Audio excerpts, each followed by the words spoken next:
There's a study that came out, well, survey that came out in November recently, which was that 1 in 3 men believe they have zero close friends in the Yeah. modern world, which is a terrifying thought. And Johan Hari speaks about his book in Lost Connections about how essentially there's a survey in America where the number is ever increasing in terms of people. I think the average is now 0.51 in terms of 0.49. It's dropped below 0.5 where people will answer how many close friends they have. So for the first time ever, it's closer to zero than it is a single person.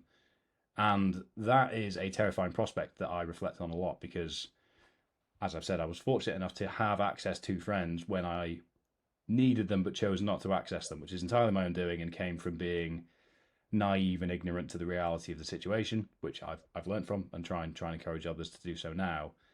But if we're increasing at this rate in the modern world, it's hard not to think about the future.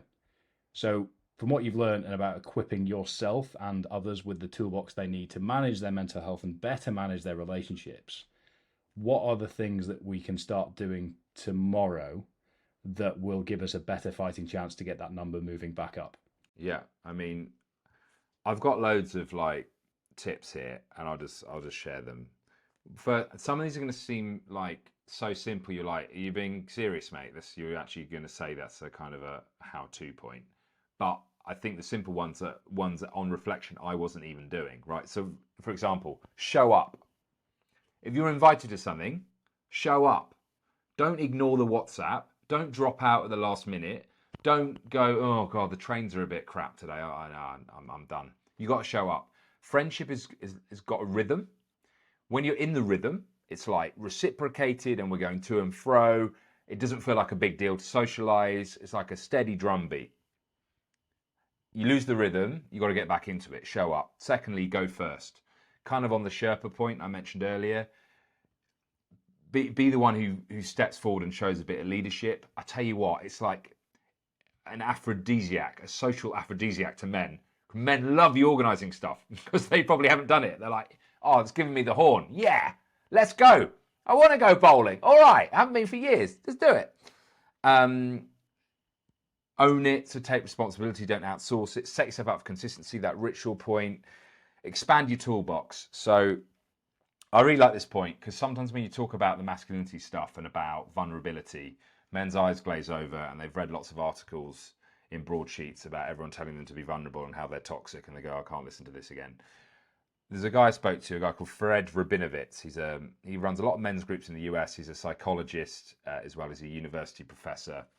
And he says he just talks about expanding your toolbox. Sometimes stoicism, like grinning and bearing it, that's really useful in some contexts. I don't want to work with someone who bloody moans all the time. Sometimes I want you to strap on a smile and get on with it. Nothing wrong with that. But that is not an appropriate tool for every conversation. So what other tools have you got in your box in conversations? I would always make things very intellectual or try and be funny. Those were the two tools I had. That meant that I couldn't actually get close friendships with people. How can you expand your toolbox a little bit? In terms of how you do it, you can just start really small and then raise the stakes. So it might be by, rather than someone says, how are you? Don't talk about how something brilliant that's just happened. You can talk about that and then go, but I'm worried that I'm just not getting on with my girlfriend. I just think I got a feeling she's just not into it. Like, start with something small, and then you can raise the stakes. You can make it bigger. You can go into a much bigger subject. I mean, that's a pretty big one to start with, but you get my point. If it's scary, you don't have to go full Brené Brown. All right, you can take it slow. Another one, I call it say the L word, which is I like you. Now, men often don't communicate affection at all. I spoke to a guy and he said, I've never felt like my best friend's best friend. And I was like, I know what you mean. Like, sometimes we can know someone for like 20 years and like, does this dude, I mean, I got no idea he's into this at all, but we see each other regularly. I It feel, really, yeah, yeah, I feel strangely attacked because I know exactly what you mean. Even though the sentence, you laugh at the sentence, you're like, "What a ridiculous sentence!" Oh, hang on. yeah.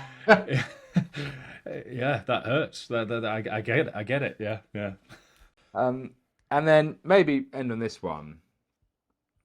Help yourself be lucky.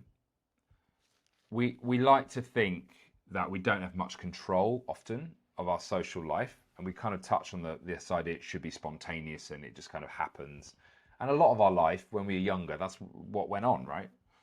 But help yourself be lucky. Generally, it's not rocket science. We tend to hang out with people, or become friends with people, I should say, who are like us, basically, and we come into contact with quite a lot.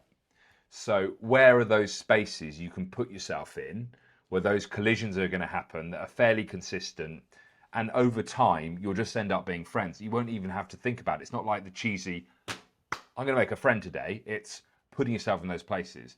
So for me, as kind of a tangible example, if you're listening to this, CrossFit gym.